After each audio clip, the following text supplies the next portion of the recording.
ধনকে দেখলু তুই so hello guys, অনেক দিন পর মোর দিদা মারা গেল, সেই উপলক্ষে মুই আসছুম দিদার শ্রাদ্ধ খাওয়ার মামা বাড়ি। তুমি কেমন করে শ্রাদ্ধ খাং আজি তোমাকে এই ব্লগত দেখাই।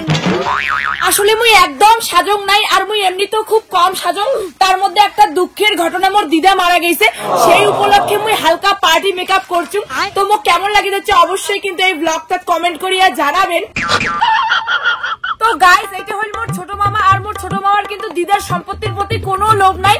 মোর দিদা মারা গেছে, সেজন্য মোর মামা 13 দিন না খেয়া ছিল। আরে ভাগ্নি আসছিস, আরে বস, তুই কি তোর দিদের সাধ্য বাড়ি শুটিং করে দিচ্ছিস? মোক অল্প নেই তো মন নামে ভাল ভাল কথা কইস। তো দেখলি পাওয়া যাচ্ছে মোর মামা কত ভালো। মোর দিদার যতগুলো সম্পত্তি আছে মামা মোর মায়ের নামে লিখে দিবে। সম্পত্তির ভাগ মানে তুই কোন সম্পত্তির কথা কইস? তোর দিদের সব সম্পত্তি মোর, তোর মা কোনো ভাগ পাবে না। তোর মা এই সাথে কয় টাকা দিছে, কত সব টাকা মুই দিছুম, ওদের সব সম্পত্তির মালিক মুই। মামা মুই কিন্তু তোর ভিডিও বানাছুম। কি এটা ডিলিট হবে না? ডিলিট কিন্তু মামা এই ভিডিও তো ডিলিট হবে না, মুই তো ফেসবুকত লাইভ করে দচ্ছুম। ফেসবুকত মোর কত ফ্যান ফলোয়ার তুই জানিস? দূর পাগলি, ইয়ের মামত দিদি হয়, তুই যেমনি প্রাং করলুম। যা তো যা, তোর মামি করে কি করেছে যা তো। মানে মামা যা যা যা, শালার এটা যে সাধ্য বাড়ি নিমন্ত্রণটা কাজ দিলি না, সব রাতে ভিডিও বানায়। ধুর, ভিডিওটা ডিলিট করে দেওয়া খাবে। তো গাইস, এলা দেখেন মোর মামি আর বুনুক উমরে তো দিদা মরার পর না খেয়ে আছে, হয়তো সেই কাজ হচ্ছে। মামি মামি তো গাইস, মোর মামি আর বুনুক মই কোনোটা খুঁজে পাওয়া যাচ্ছে না, হয়তো আমরা পাশের রুমত খুব কান্দি হচ্ছে। হ্যালো গাইস, দেখো এই যে মোর মামি ঘর। দীপ তুই কখন আসলো?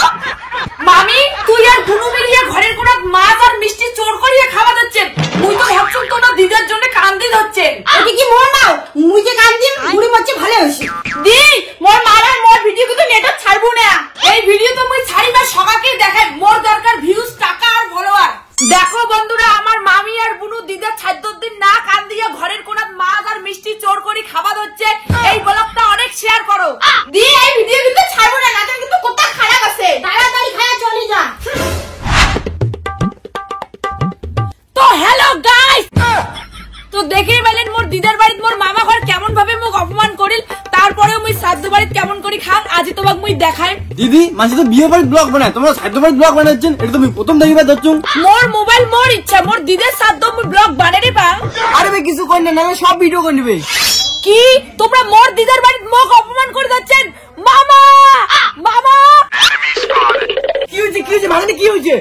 কি হয়েছে মানে মুই মোর দিদার শ্রাদ্ধ বাড়ির ব্লগ বানিয়ে ধরছুম কয়া সবাই মোক অপমান করে যাচ্ছে। ঠিকই তো আছে, এলাকার চেঙ্গা চেঙ্গলের যা অবস্থা, শ্রাদ্ধ বাড়ি হোক মানছি মরা হোক সবটুকু না ব্লগ চলে। খায়া দেওয়া তো আর কাজ নাই, ফালতু পড়া অভ্যাস। আর শুন কেনে মোর টিপলে ডিলিট করে দিস কেনে, যত সব ফালতু শ্রাদ্ধ বাড়ির ভিডিও বানায়। মামা তুই কিন্তু মোক সেই অপমান করে যাচ্ছিস।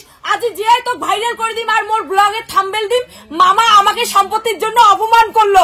না না না ভাগ্নি,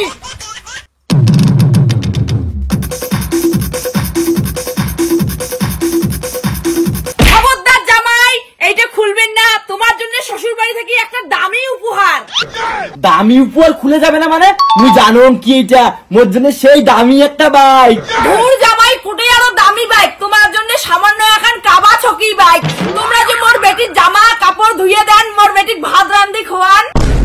নিনজা কাওয়াসাকি বাইক, এটা তোমার ফেভারিট বাইক। মুই তো কোনো স্বপ্ন ভাবো নাই এত দামি বাইক মোর শ্বশুর বাড়ি থেকে দিবে। ওই বাপের জন্মে এত দামি বাইক কিনে পারুন না হয়। দেখলেন তোমার মোর মা তোমার কত দামি বাইক দিয়ে, আর তোমার তো মোর মা বাবা সবসময় ভিখারি করে অপমান করে। মোক ক্ষমা করে দাও শাশুড়ি মা, মোক চর মারো, মুই তোমাকে অনেক অপমান করছি, মোক চর মারো মারো।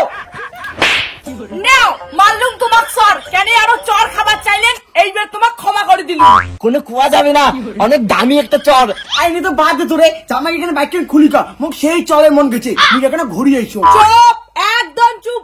জামাইর নামে তুমি নাম মাত্র কিনে আনছো, বাইক তো চলাবো আমরা, বাইক আমার বাড়ি থাকবে। নাও জামাই তোমার পছন্দের বাইকের চাবি, কিন্তু চাবি তোমারতে থাকবে না, চাবি থাকবে মোর বেটিরতে। নে ভিখারি, এলা বাইকের না কাপড় কাট ছড়া।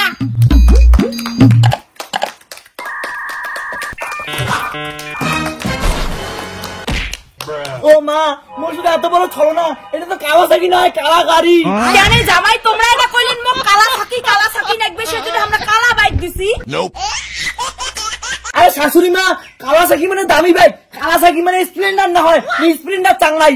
জামাই বেশি তর্কাতর্কি করবেন না, যেইখান গাড়ি দিছে ওইখান নিয়ে খুশি থাকো।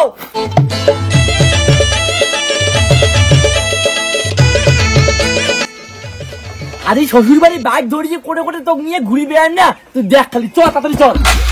জামাই তোমার সাহস কেমন করে হয় জামাই, মুখ না কয়া তোমরা বাইক বের করছেন? এই নাম নাম, মুখ ধরি এখানে ব্যাংক চলো তো।